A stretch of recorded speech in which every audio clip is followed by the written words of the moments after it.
Philippine President Ferdinand Marcos Jr. has dismissed speculation that his rift with Vice President Sara Duterte could lead to her impeachment. The Vice President is accused of making threats against Mr. Marcos and has been summoned for an official investigation into those remarks that she alleged she was... This is not important. This does not make any difference to even one single Filipino life. So why waste time on it? What will happen to if somebody files an impeachment? It will tie down the House, it will tie down the Senate, it will just take up all the time, and for what? For nothing. None of this will help improve a single Filipino life. As far as I'm concerned, it's a storm in a teacup. Ms. Duterte had failed to show up for a meeting with government investigators today. She was expected to explain comments she made over the weekend, in which she said she has a standing instruction to have Mr. Marcos, his wife, and the House Speaker killed if she herself were assassinated. The meeting has been pushed to the 11th of December at her request. Investigators say they're looking into video clips in which Ms. Duterte made those threats, emphasizing that the Vice President is not immune from legal action. And more, we're joined by CNE's Buena Bernal reporting live from Metro Manila. Buena, President Marcos has urged Congress not to impeach Ms. Duterte, but could this still happen anyway? With a clear directive from Philippine President Ferdinand Marcos Jr. not to proceed with any impeachment plans against Vice President Sara Duterte, then based on past political patterns, you can expect Philippine Congress to heed his call. And whether or not a more pliant Congress is good for a democracy is, of course, a different discussion altogether. You also have to remember that the lower house of Congress, the House of Representatives Speaker, is his cousin, lawmaker Martin Romualdez. Of course, in past administrations, when there was a supermajority allied with the president, as in the case of former President Rodrigo Duterte, you saw there more collaboration, more expedient lawmaking, for example, for the legislative priorities of the president.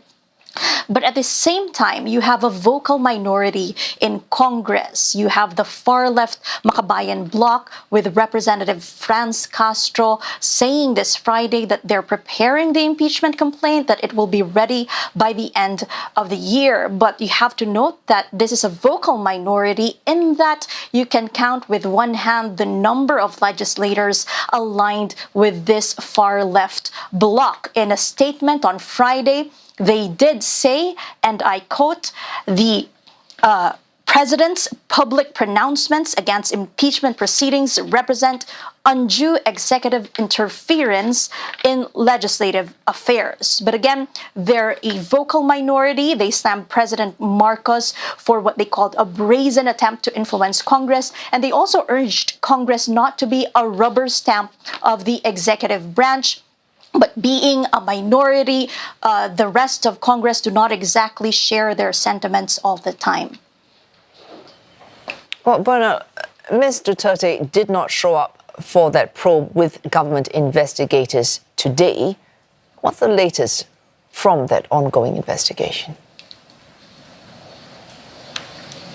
She wrote the National Bureau of Investigation, the country's premier investigative agency, for a request to reschedule. So that is now rescheduled to December 11. And the political messaging from her camp is the same, that all these investigations, not just at the National Bureau of Investigation, where she is being probed for a statement where she said that she had killed the president, his wife, his cousin, if she is killed, but also the investigation at the House of Representatives looking into the use of funds under her office and under the Department of Education, which she previously headed before resigning from the Marcos cabinet, as forms of political persecution. Now, in a video message released on Friday, she also underscored that allegation and assertion of political persecution, saying, "We assure the Filipino people that even in times of crisis